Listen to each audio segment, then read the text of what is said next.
Get us someone and welcome back to a brand new video. Let's get right into it, bro. Now. You've seen the title of the video. Who is next for both? Who does each of them fight both? And I know this is gonna be my last video of Ryan Garcia versus Devin Haney unless something big happens.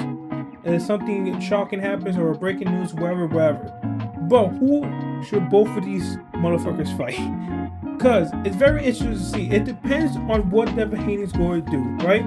I give you two options. Number one, Devin Haney needs to decide if he's going to stay at 140 or move up to 147. I already made a new video on why I think he should move up to 147, but I'm going to give you two options if he does or don't. Now, if he doesn't move up to 140, he should fight No, I think he has to fight Sandor Martin no matter what. It depends, right? If he does stay at 140 and the rematch does happen, I feel like he should go with his mandatory. If you don't know, his mandatory is Sandor Martin. If you know who he is, he's the guy who lost to Teofimo, who everybody thought was a fucking robbery. With the guy who knocked down Teofimo, but got waved at as a stripped, even though everybody was like, no, he got knocked down, and people say he got robbed by him. Well, if you haven't known, he has been his last two fights, he won by knockout. Yeah, he won by knockout, right? So, but again, those guys are not anywhere compared to Devin Haney. They all had more than two losses. Both of them, I'm pretty sure, had 3 losses, right? But still, losses doesn't really mean shit. But still, I don't think they were as skilled as Devin Haney. But if he does decide to stay at 140, he should definitely fight his mandatory, because that's his mandatory. When they said, like I said, dumbass rule that they decided to let Devin Haney keep his 140 belt, they also made the mandatory for his belt, Sandor Martin, right? So if he does stay, he should definitely fight that. That's a tune-up. Again, Sandor Martin has been getting knockouts, so that's another power hitter. But if you come out and you put a absolute domination, that's showing people, okay, he's back in the map. He just whooped someone who has hella KO power. But it's also a risky fight because, again, in my opinion, your weakness is heavy hitters. And there's a lot of heavy hitters on 140, and you have to dehydrate a lot. And also, you can't find a pocket now because your shin has been affected a lot. So you're going to be more conservative, right? You're probably going to be jabbing more, try and be more outside. You're going to play the outside fighter instead of the inside fighter, right? In my opinion, he shouldn't. But if he does stay at 140, Sandor Martin should be the best choice. He should not go for another world champion. You just lost, and you somehow still have the fucking world champion. Do your mandatory.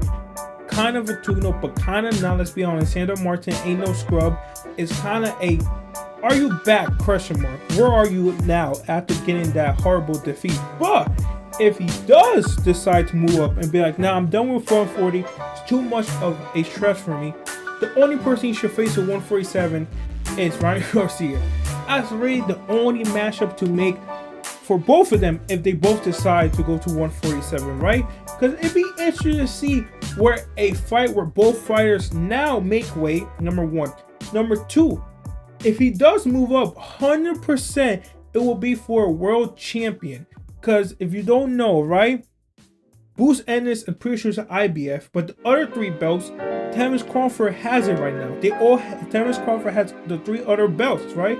That's why people say, oh, move down and become 3-time undisputed technically by beating Bruce Ennis. That's why people want to see that fight. But like I said, it's not happening. And Terence Crawford already announced his fight August 3rd. If you don't know, he's fighting fucking someone who, in my opinion, you know, like I said, but still, it's probably going to be a good fight. And people probably sleep on him too. So it's going to be announced on Wednesday, most likely, that he's going to fight him. Meaning that once he announced it, his titles are going to get stripped. So that's a vacant. You have 3 vacant world titles to go up. And yes, Stanis, I call him Stanos, something in his name, I don't know how to pronounce the last name, Stanos is interim, and Mario Barrios is the other interim. So if you go for, that's 3 belts that's kind of taken that both of them should fight for, they have 1 free belt. You can have the rematch, Ryan Garcia versus Devin Haney, part 2 for the 147 world champion. It just makes sense. It makes sense to do it. It doesn't make sense not to do it. And if if they both move up, fight other people, that's just stupid. And hopefully, if they do fight each other, it's for the 147 vacant world champion, and they both come in weight. And it'll be more interesting because both of them on different weight class, right? Different weight class, different game plan now. Number one, you fought each other already, so you pick up new things. Number two, that's less wait for Devin to rehydrate himself or dehydrate himself. My bad. And also less wait to fucking rehydrate himself, because we all know he was killing himself. I don't know how many times I have to say this. He was killing himself to even make 140. And I don't know how much he weighed during fight night. Is he killing himself to make 140? I thought it would be more easier for him to make that weight, but it's not. It's still hard as fuck.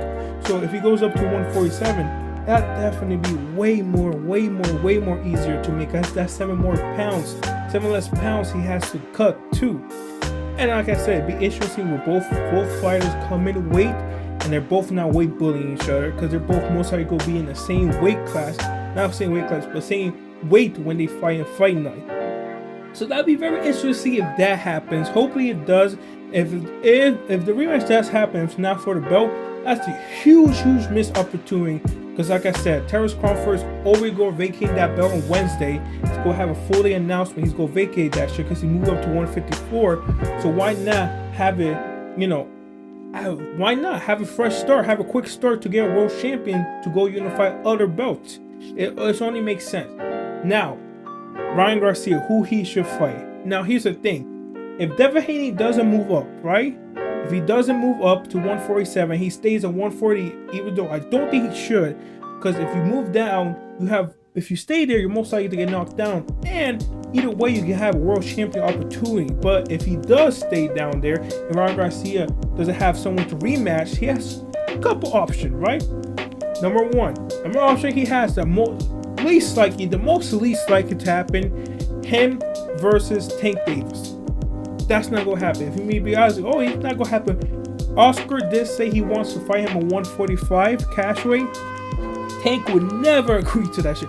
Let's be honest. Tank versus Ryan Garcia rematch is probably never going to happen. He probably gonna be the only loss he suffered throughout his career. Probably not the only, but still, Stephanie can't avenge that loss because there's no way. Tank literally said it was uncomfortable for him for being at 140. You think he's gonna move up to 145? He's a smaller dude. I think he's like 5'5" or something like that. He's a short dude. Nothing against him. It's just facts. You can't move up too much weight because that's too much stress on your body. Look at Canelo. He moved up to 175, and that proved to be too much stress on your body. There's already bigger guys who wasn't too much stress on their body. So if that doesn't happen, most likely it won't. It'd be interesting to see a 145 cash weight, and without rehydration costs. Also, another reason why it won't happen, because Tank will be like, no, I want a rehydration clause because I know you go blow up in like to 160 or 170, and I don't want to get weight bullied. And Ryan Garcia's gonna be no fucking weight. I know you want me to stay in a 10 pounds rehydration clause. What fucking Conor McGregor said. I want to see him make a different weight class, no rehydration class. You don't know what he said. It'd be interesting. Most likely not going to happen, right? But if it's not Tank, I really would love to see him fight Boots, bro. Yes, I would love to see that fight. I feel like Boots will win, but I feel like it's a more close fight than people realize, bro. We haven't seen Boots. Like, if he fights Boots, that'd be Boots' best competition yet. That's not fact. I mean, that's a fact. No ketchup, bro. If he fights Boots, that's Boots' biggest competition yet, right? So it'll be interesting to see. If he can't beat fucking Boots, he definitely can't beat Crawford. That's 100% sure. So again, it'll be very interesting to see. But that's like straight to the top, right? You guys, like, you don't need to do that right away. You could also, if Devin Haney doesn't move up, go fight for the other belts. He already earned a world champion fight for the next belt, for any belt 147. Maybe he fights Stannis. Maybe he fight Mario Barros for a vacant belt. Or maybe he fights someone else for a vacant belt. He's 100% going to fight someone for a vacant belt. In my opinion, I feel like fighting Boots, even though he won't be afraid, I feel like he would. I feel like that's a good chance to happen, right? If Devin Haney doesn't move up, I would love to fight Boots, but I feel like it's too early. I feel like you should want to sell that fight even more. Maybe have that fight be unification like he tried to do with Devin Haney. Maybe you try have Ryan Garcia win a world champion first, and they have unification, right? That'd be smart. More eyes in the fight, or you have that fight for become world undisputed too. You could also have that, bro, when both of them have won belts, and you could fight each other for undisputed. But if he doesn't fight Boots, he should 100% fight either Statness for a vacant world champion, Barrios for another world champion, or another wild card for another world champion. It should be someone on the same level of Devin or a little bit below, right? I would love to see that. That's who Ryan Garcia should fight. And yeah, guys, that's the whole video. In my opinion, that's who they fight, and that's most likely. If you ask me, what do you think most likely is going to happen? If Devin Haney does move up, I think he will move up to 147, and that be for the world champion. I feel like that most likely will happen. That will be the next fight, right? In my opinion, him versus Ryan Garcia for 147 world champion, wherever it is most likely the next fight. Well, I think, hopefully is, if Devin Haney is smart and moves up. But if he doesn't move up, like I said, 100% versus Devin Haney next fight will be Sandor Martin for 140, defending his belt. It's gonna be an interesting fight. That's 100% mandatory. It'd be stupid for him to fight world champions, and he don't even deserve it after losing. He don't deserve to keep that belt, but that's another video. And number 2, Ryan Garcia. If it's not Boots, I feel like it's too soon for Boots. You get hyped that fight even more. He should fight for a world champion, because all those 3 world champions are vacant. Like I say, Barrios, Stannis, or a wild card for the other world champion. So that's the whole video. Please let me know who you think both of them who should fight, or they should fight each other for 147. Yeah, see you guys next time. Peace.